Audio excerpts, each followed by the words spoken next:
ಸ್ನೇಹಿತರೆ, ಇತ್ತೀಚೆಗೆ ಮಧುಗಿರಿ ತಾಲೂಕಿನ ಚಿನ್ನೇನಹಳ್ಳಿ ಗ್ರಾಮದಲ್ಲಿ ಕಲುಷಿತ ನೀರು ಕುಡಿದು ಕೆಲವರು ಪ್ರಾಣ ಕಳೆದುಕೊಂಡರು. ಮತ್ತೆ ಕೆಲವರು ಅಸ್ವಸ್ಥರಾಗಿದ್ದರು. ಜಿಲ್ಲಾಸ್ಪತ್ರೆಯಲ್ಲಿ ಚಿಕಿತ್ಸೆ ಪಡೆದು ಡಿಸ್ಚಾರ್ಜ್ ಕೂಡ ಕೆಲವರಾಗಿದ್ದಾರೆ. ಉಳಿದಿರೋದು ಇನ್ನು ಒಬ್ಬರೇ ಒಬ್ಬರು. ಅವರಿಗೂ ಚಿಕಿತ್ಸೆ ಮುಂದುವರಿಸಲಾಗಿದ್ದು ಇತ್ತೀಚೆಗೆ ಯಾವುದೇ ಸಾವುಗಳಾಗಿಲ್ಲ ಅನ್ನೋದನ್ನ ಜಿಲ್ಲಾ ಶಸ್ತ್ರಚಿಕಿತ್ಸಕ ಅಸ್ಕರ್ ಬೇಗ್ ಖಚಿತಪಡಿಸಿದ್ದು, ಕೆಲವು ರೋಗಿಗಳನ್ನ ಖಾಸಗಿ ಆಸ್ಪತ್ರೆಗೆ ದಾಖಲಿಸಲಾಗಿದೆ ಅನ್ನೋ ಮಾಹಿತಿಯನ್ನು ಕೂಡ ಹಂಚಿಕೊಂಡಿದ್ದಾರೆ. ಸೋಮವಾರದಿಂದ ನಮಗೆ ಚಿನ್ನೇನಹಳ್ಳಿ ಗ್ರಾಮ, ಮಧುಗಿರಿ ತಾಲೂಕು, ಅಲ್ಲಿಂದ ಅತಿಸಾರ ವಾಂತಿ ಭೇದಿಯಿಂದ ಕೆಲವು ರೋಗಿಗಳು ಬಂದಿದ್ದರು. ಸುಮಾರು ಒಂದು 18 ರೋಗಿಗಳು ಬಂದಿದ್ದರು. ಅದರಲ್ಲಿ ನಮ್ಮಲ್ಲಿ ನಿನ್ನೆ 5 ರೋಗಿಗಳು ಸುಧಾರಣೆ ಆಗಿ ಡಿಸ್ಚಾರ್ಜ್ ಆಗಿ ಹೋದರು. ಇನ್ನೂ 6 ರೋಗಿಗಳಿಗೆ ನಾವು ನಮ್ಮ ಪಕ್ಕದ ಮೆಡಿಕಲ್ ಕಾಲೇಜ್ ಆದ ಶ್ರೀದೇವಿ ಮೆಡಿಕಲ್ ಕಾಲೇಜ್ಗೆ ಟ್ರಾನ್ಸ್ಫರ್ ಮಾಡಿ ಅಲ್ಲಿ ಚಿಕಿತ್ಸೆ ಕೊಡಲಾಗಿದೆ. ಅವರು ಸ್ಟೇಬಲ್ ಆಗಿದ್ದಾರೆ. ನಿನ್ನೆ ಒಂದು ರಾಮಪ್ಪ ಅಂತ ಪೇಷಂಟ್ ವೆರಿ ಕ್ರಿಟಿಕಲ್ ಕಂಡೀಷನ್ ಬಂದಿತ್ತು. ಆ BP 70-60 ಇತ್ತು. ನಮ್ಮ ಡಾಕ್ಟರ್ಸ್ ಎಲ್ಲ ಸೆಂಟ್ರಲ್ ಲೈನ್ ಹಾಕ್ಕೊಂಡು ICUನಲ್ಲಿ ಅಡ್ಮಿಟ್ ಮಾಡಿಕೊಂಡು ಇವಾಗ ನೋಡಿದ್ರೆ ಪೇಷಂಟ್ ಕೂತ್ಕೊಂಡು ಆರಾಮಾಗಿ ಒಂದು ಊಟವನ್ನು ಸೇವಿಸ್ತಾರೆ. ಸೊ ಅದೇ ಥರ ಒಂದು 6 ಪೇಷಂಟು OPDದಲ್ಲಿ ನೋಡಿಬಿಟ್ಟು ನಾವು ಮನೆಗೆ ಕಳಿಸಿದ್ದೀವಿ. ಸೊ ಸುಮಾರು ನಾವು ಇಲ್ಲಿ 20 ಪೇಷಂಟ್ ರೋಗಿಗಳಿಗೆ ನಾವು ಚಿಕಿತ್ಸೆ ಕೊಟ್ಟಿದ್ದೀವಿ. ಇವಾಗ ನಮ್ಮ DHO ಫೋನ್ ಮುಖಾಂತರ ಕೇಳಿದ್ರೆ ಆ ಪೇಷಂಟ್ಸ್ ಎಲ್ಲ ರೋಗಿಗಳು ಕಡಿಮೆ ಆಗಿದೆ ಅಂತ ಹೇಳ್ತಾ ಇದ್ದಾರೆ. ಅಲ್ಲಿ ಆರೋಗ್ಯ ಶಿಕ್ಷಣ ಮತ್ತು ನಮ್ಮ RDPR ಡಿಪಾರ್ಟ್ಮೆಂಟಿಂದ ಪ್ಲಸ್ ನಮ್ಮ ಆರೋಗ್ಯ ಇಲಾಖೆ ಸಹಾಯದಿಂದ ಅಲ್ಲಿ ಎಲ್ಲ ಪೇಷಂಟ್ಗೆ ಚಿಕಿತ್ಸೆಯನ್ನು ಕೊಟ್ಟು ಟೆಂಪರರಿ ಹಾಸ್ಪಿಟಲ್ ಚಿನ್ನೇನಹಳ್ಳಿ ಮಾಡಿದ್ದೀವಿ. ಮತ್ತು ಅಲ್ಲಿ ಏನಾದರೂ ಕ್ರಿಟಿಕಲ್ ಆದರೆ ತಾಲೂಕು ಹಾಸ್ಪಿಟಲ್ ಮಧುಗಿರಿಗೆ ಶಿಫ್ಟ್ ಮಾಡಿ ಅಲ್ಲಿ ಟ್ರೀಟ್ಮೆಂಟ್ ಕೊಡಲಾಗಿದೆ. ಅದರಲ್ಲಿ ಏನಾದರೂ ಚೇತರಿಸ್ಕೊಂಡೆಲ್ಲ ನಮ್ಮಲ್ಲೇ ಡಿಸ್ಟಿಕ್ ಹಾಸ್ಪಿಟಲ್ ನಾವು ಎಲ್ಲ ಟೆರ್ಷರಿ ಲೆವೆಲ್ ಅವ್ರಿಗೆ ಹೋಗಿ ನಾವು ಅವ್ರಿಗೆ ಟ್ರೀಟ್ಮೆಂಟ್ ಕೊಡ್ತಾಯಿದ್ದೀವಿ. ಸೊ ಯಾವುದೂ ಸಾವಿಲ್ಲ. 2 ದಿವಸದಿಂದ ಯಾವುದೂ ಸಾವಿಲ್ಲ, ಎಲ್ಲ ಚೆನ್ನಾಗಿದೆ. ಸರ್, ಶ್ರೀದೇವಿಗೆ ಶಿಫ್ಟ್ ಮಾಡಿರೋ ಉದ್ದೇಶ ಏನು ಸರ್? ಶ್ರೀದೇವಿಗೆ ಯಾಕೆ ಶಿಫ್ಟ್ ಮಾಡಿದರೆ ಸ್ವಲ್ಪ ನಮಗೆ ಸ್ವಲ್ಪ ಭಯ ಆಯಿತು. ಯಾಕೆಂದರೆ 2 ಡೆತ್ ಆಯಿತು, ಬ್ಯಾಡ್ ಕಂಡೀಷನ್ ಡೆತ್ ಆಯಿತು. ಮತ್ತೆ ಏನಾದರೂ ನಮ್ಮ ಹಾಸ್ಪಿಟಲ್ ಬಗ್ಗೆ ಸ್ವಲ್ಪ ತಪ್ಪು ಅನಿಸಿಕೆಗಳೇ ಬರ್ಬೋದು ಅಂತ ಏನು ಮಾಡಿದ್ರೆ ನಾವು ಚರ್ಚೆ ಮಾಡಿ ಡಿಸ್ಟಿಕ್ ಅಡ್ಮಿನಿಸ್ಟ್ರೇಷನಿಂದ ಅಲ್ಲಿ ಮುಖ್ಯಸ್ಥರಿಗೆ ಭೇಟಿ ಮಾಡಿ ನಮಗೆ ಫ್ರೀ ಟ್ರೀಟ್ಮೆಂಟ್ ಕೊಡಿ ಒಂದು 6 ಪೇಷಂಟ್ ಅಂತ ನಾವು ಕೇಳ್ಕೊಂಡ್ಮೇಲೆ ಅವ್ರಿಗೂ ಒಪ್ಪಿಗೆ ಕೊಟ್ಟು ಅದೇ 6 ಟ್ರೀಟ್ಮೆಂಟ್ಗೆ ಎಲ್ಲ ನಮಗೆ ಸಹಾಯ ಮಾಡಿ ನೆಫ್ರಾಲಜಿಸ್ಟು ಮತ್ತು ಕಾರ್ಡಿಯಾಲಜಿಸ್ಟ್ ಇಬ್ಬರು ಕರೆಸ್ಕೊಂಡು ಅವರು ಚಿಕಿತ್ಸೆ ಕೊಡಲಾಯಿತು. ಸರ್, ಈಗ ನೀವು ಹೇಳಿದ್ರಿ ಜನರಿಗೆ ಬೇರೆ ಮೆಸೇಜ್ ಹೋಗುತ್ತೆ, ಗೌರ್ಮೆಂಟ್ ಹಾಸ್ಪಿಟ್ಲಿಗಿಂತ ಖಾಸಗಿನಲ್ಲಿ ರಿಕ್ವೈರ್ಮೆಂಟ್ ಚೆನ್ನಾಗಿದೆಯಾ ಅನ್ನೋ ಮೆಸೇಜು ಪಾಸ್ ಆಗುತ್ತೆ. ಆ ಥರ ಏನಿಲ್ಲ, ನಮ್ಮಲ್ಲಿ ಚಿಕಿತ್ಸೆ ಕೊಡ್ತಾಯಿದ್ದೀವಿ. ನಾಳೆ ಏನಾಗುತ್ತಂದರೆ ಒಂದು ಅತಿಸಾರ ಭೇದಿಯಿಂದ ನಮ್ಮ ಲವಣಾಂಶಗಳು ಎಲೆಕ್ಟ್ರೋಲೈಟ್ಸ್ ಏನಿದೆ ನಮ್ಮ ಶರೀರದಲ್ಲಿ ಆ ಕೊರತೆ ಆದರೆ ಇವಾಗ ಪೊಟ್ಯಾಷಿಯಮ್ 3.5 to 4 ಮಿಲಿ ಇಕ್ವಿಲೆಂಟ್ಸ್ ಇರಬೇಕು. ಅದೇನಾದರೂ 1.5 ಇದೆ ತಕ್ಷಣ ಕಾರ್ಡಿಯಾಕ್ ಅರೆಸ್ಟ್ ಆಗಿ ಪೇಷಂಟ್ ಸತ್ತೋಗ್ತಾರೆ. ಸರ್, ಸಿಂಪಲ್ ಕ್ವಶನ್, ಡಿಸ್ಟಿಕ್ ಹಾಸ್ಪಿಟ್ಲಿಗಿಂತ ಖಾಸಗಿ ಆಸ್ಪತ್ರೆ ರಿಕ್ವೈರ್ಮೆಂಟ್ ಚೆನ್ನಾಗಿದೆ ಅನ್ನೋ ಮೆಸೇಜ್ ಪಾಸ್ ಆಗುತ್ತೆ?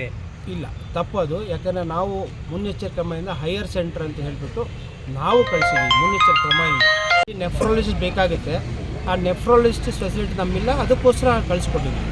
ಅದು ಹೊರತು ಎಲ್ಲ ಈವನ್ ನಮ್ಮ ಹತ್ರ ಕಾರ್ಡಿಯಕ್ ವಿಸಿಟ್ ಬರ್ತಾರೆ ವಾರಕ್ಕೆ ಒಂದು ಸತಿ. ಕಾರ್ಡಿಯಾಲಜಿ ಎಲ್ಲ ಎಕೋ ಮಾಡ್ತಾಯಿದ್ದೀವಿ. ನಮ್ಮಲ್ಲಿ ಯೂರಾಲಜಿಸ್ಟ್ ಇದ್ದಾರೆ, ನಮ್ಮಲ್ಲಿ ನ್ಯೂರೋಸರ್ಜನ್ ಇದ್ದಾರೆ. ಒಂದು ಕೊರತೆ ಅಂದರೆ ನೆಫ್ರಾಲಜಿಸ್ಟ್ ಯಾರೂ ಬರೋಕ್ಕೆ ರೆಡಿ ಇಲ್ಲ. ನಮ್ಮಲ್ಲಿ ವೇಕೆನ್ಸಿ ಇದೆ, ನಾವು ಸರ್ಕಾರ ಸ್ಯಾಲ್ರಿ ಜಾಸ್ತಿ ಕೊಡ್ತಂದು ಬರ್ತಾ ಇಲ್ಲ. ಸೊ ನೆಕ್ಸ್ಟ್ ಯಾಕಂದರೆ ಕೊರತೆ ಇದೆ ಎಲ್ಲ ಕಡೆ, ಸೂಪರ್ ಸ್ಪೆಷಾಲಿಟಿ ಅದು. ಯಾಕಂದರೆ ಒಂದೊಂದು ಡಿಸ್ಟಿಕಲ್ಲಿ ಇಬ್ಬರು ಇರ್ಬೋದು ಅಷ್ಟೇ ಹೊರತು, ಯಾಕಂದರೆ ಬರೋ ದಿನದಲ್ಲಿ ನಮ್ಮಲ್ಲಿ ಬರೋಕ್ಕೆ ಚಾನ್ಸಸ್ ಇದೆ. ಯಾಕಂದರೆ ಇನ್ನು ಸ್ಟಡೀಸ್ ಜಾಸ್ತಿ ಆಗ್ತಾಯಿದೆ, ಸೀಟ್ ಜಾಸ್ತಿ ಮಾಡ್ತಾಯಿದ್ದೀವಿ. ಇವಾಗ ಆ ಟೈಮ್ನಲ್ಲಿ ಬಹುಶಃ ಇನ್ನು ಬರೋ ತಿಂಗಳಲ್ಲಿ ನಮಗೊಂದು ನೆಫ್ರಾಲಜಿಸ್ಟ್ ಸಿಗುತ್ತೆ.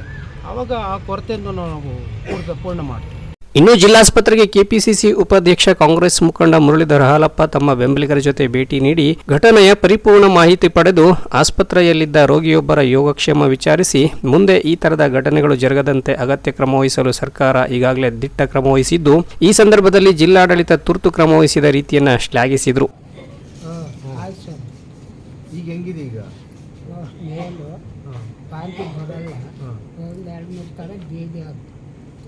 ಕತ್ತರಾಜನಹಳ್ಳಿನ ನಿಮ್ಮದು ವೀರ್ಚನಹಳ್ಳಿನ ಪಲ್ಯಪ್ಪ ಏನಾಗ್ಬೇಕು ನಿಮಗೆ?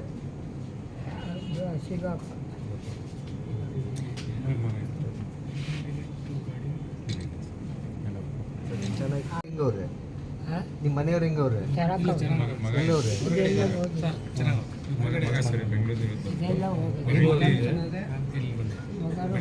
ನಿನ್ನ ಹೆಸರೇನು? ಇದು ಡ್ರಿಪ್ಪು ಇಲ್ಲಿ ಆಸ್ಪತ್ರೆಗೆ ಮಕ್ಳು ಎಷ್ಟು ಜನ ಇದೆ? ಮೂವರ್ಗೂ ಮದುವೆ ಮಾಡಿದ್ವಿ. ಚೆನ್ನಾಗಿದೆ. ಆಯ್ತು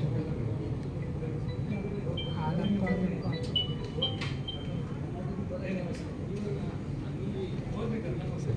ಇದಿಷ್ಟೇ ಅಲ್ಲ, ಎಲ್ಲ ಹಳ್ಳಿಗಳಲ್ಲೂ ಶುದ್ಧ ಕುಡಿಯುವ ನೀರು ದೊರಕಿಸುವ ಕೆಲಸ ಸರ್ಕಾರ ಮಾಡಲಿದ್ದು, ಈ ಘಟನೆಯ ವರದಿ ಬಂದ ತಕ್ಷಣ ಮೃತರ ಕುಟುಂಬಗಳಿಗೆ ಸರ್ಕಾರ ಪರಿಹಾರ ನೀಡಲಿದೆ ಎಂದರು. ತುಮಕೂರು ಜಿಲ್ಲಾ ಆಸ್ಪತ್ರೆಯಿಂದ ಜನಗಳಿಗೆ ಒಂದು ಸ್ಪಷ್ಟವಾದಂಥ ಸಂದೇಶ ಹೋಗುವಂಥ ಒಂದು ಪ್ರಾಮಾಣಿಕ ಪ್ರಯತ್ನವನ್ನು ಮಾಡಿದ್ದಾರೆ. ಇದು ರೂರಲ್ ಡೆವಲಪ್ಮೆಂಟ್, ಪಂಚಾಯತ್ ರಾಜು, ಗ್ರಾಮೀಣಾಭಿವೃದ್ಧಿ ಹಾಗೂ ಪಂಚಾಯತ್ ರಾಜ್ ಇಲಾಖೆಗೂ ಸಹಿತ ಇದೊಂದು ಎಚ್ಚರಿಕೆ ಗಂಟೆ. ಪ್ರತಿ ಹಳ್ಳಿಗಳಲ್ಲೂ, ನಮ್ಮ ಜಿಲ್ಲೆಯ ತುಮಕೂರು ಜಿಲ್ಲೆ ಎಲ್ಲ ಗ್ರಾಮಗಳಲ್ಲೂ ಇನ್ಮೇಲೆ ಮುನ್ನೆಚ್ಚರಿಕೆ ಕ್ರಮವಾಗಿ ಕುಡಿಯೋ ನೀರಿನ ವ್ಯವಸ್ಥೆನ ಸರಿಪಡಿಸಬೇಕು ಅಂತೇಳಿ ನಮಗೆ ಇದು ಚಿನ್ನೇನಹಳ್ಳಿ ಗ್ರಾಮ ಅದು ಒಂದೇ ಅಲ್ಲ, ಬೇರೆ ನಮ್ಮ ಜಿಲ್ಲೆಗೆ ಎಲ್ಲದಕ್ಕೂ ಇದು ಅನ್ವಯ ಆಗ್ತದೆ ಅಂತ ಹೇಳ್ತೀವಿ.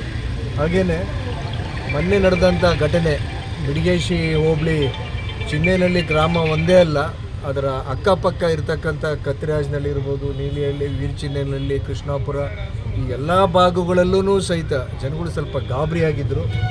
ಜಿಲ್ಲಾಡಳಿತ ಸ್ವಯಂ ಅಲ್ಲೇ ಇದ್ದು 24 ಗಂಟೆ ಅಲ್ಲೇ ಇದ್ದು 4 ದಿವಸ ಅವರಿಗೆ ಧೈರ್ಯ ಕೊಟ್ಟು, ಆತ್ಮಸ್ಥೈರ್ಯ ಕೊಟ್ಟು, ಹಾಗೂ ಜಿಲ್ಲಾಡಳಿತದಲ್ಲೂ ಅವರು ಜವಾಬ್ದಾರಿ ತಗೊಂಡು ಜಿಲ್ಲಾಸ್ಪತ್ರೆಯಲ್ಲಿ ಅತ್ಯುತ್ತಮವಾದಂಥ ಚಿಕಿತ್ಸೆನ ಕೊಡುವಂಥ ಪ್ರಯತ್ನಗಳು ಮಾಡಿದ್ದಾರೆ.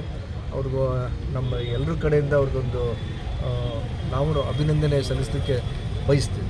ಸರ್, ಈಗ ಸರ್ಕಾರದ ಒಂದು ಭಾಗ ನೀವು ಈ ಎಲ್ಲ ಅನಾಹುತಗಳನ್ನ ತಡೆ ಹಿಡಲಿಕ್ಕೆ ನೀವೇನು ಸರ್ಕಾರಕ್ಕೆ ಏನಾದರೂ ಮನವಿ ಮಾಡಿದರೆ ಹೇಗಿದೆ? ಇಲ್ಲ, ಹೌದು, ನಾವು ಅದನ್ನು ಸರ್ಕಾರಕ್ಕೆ ಒಂದು RDPR ಇಲಾಖೆಗೆ ಹಾಗೂ ಹೆಲ್ತ್ ಡಿಪಾರ್ಟ್ಮೆಂಟಿಗೆ ಇಬ್ಬರಿಗೂ ಕೇಳ್ಕೊಂಡಿದ್ದೀವಿ. ಅದನ್ನು ಜಂಟಿಯಾಗಿ ಕಾರ್ಯನಿರ್ವಹಿಸಿ ಪ್ರತಿ ಗ್ರಾಮಗಳಲ್ಲೂ ಸಹಿತ ಅದರಲ್ಲೂ ಶುದ್ಧ ಕುಡಿಯೋ ನೀರು ಸಿಗಂಗಾಗಬೇಕು. ಮನುಷ್ಯತ್ವ ಇರೋಂಥವ್ರು ಯಾರೇ ಆಗಲಿ ಇದಕ್ಕೆ ಎಸ್ ಅಂತೇಳಿ ಒಪ್ಪಿಗೆ ಕೊಡಬೇಕು. ಓಕೆ, ಈಗ ಸತ್ತವ್ರಿಗೆ ಏನಾದರೂ ಪರಿಹಾರ ರೀತಿ ಈ ಸರ್ಕಾರದ ವತಿಯಿಂದ ಈಗ ಅದನ್ನು ಘೋಷಣೆ ಮಾಡ್ತಾ ಇದ್ದು, ವರದಿ ಬಂದ ತಕ್ಷಣವೇ ಅದರ ಸಾವಿಗೆ ಕಾರಣ ಅದು ನೀರಿಂದ ಆಯಿತು ಅಥವಾ ಫುಡ್ ಆಹಾರದಿಂದ ಆಯಿತು, ಅದು ಜಾತ್ರೆ ನಡೀತಾ ಇತ್ತು, ತುಂಬಿಟ್ಟು ಕೊಡ್ತಾಯಿದ್ರು, ಯಾವುದ್ರಿಗಾಯಿತು ಅಂತೇಳಿ ಕೂಲಂಕುಷವಾಗಿ ಅದನ್ನು ಪ್ರಯೋಗಾಲಯದಿಂದ ವರದಿ ಬಂದ ತಕ್ಷಣವೇ ಅದನ್ನು ಮಾಡ್ತೀವಿ, ಅದನ್ನು ಪರಿಹಾರ ಕೊಡ್ತೀವಿ.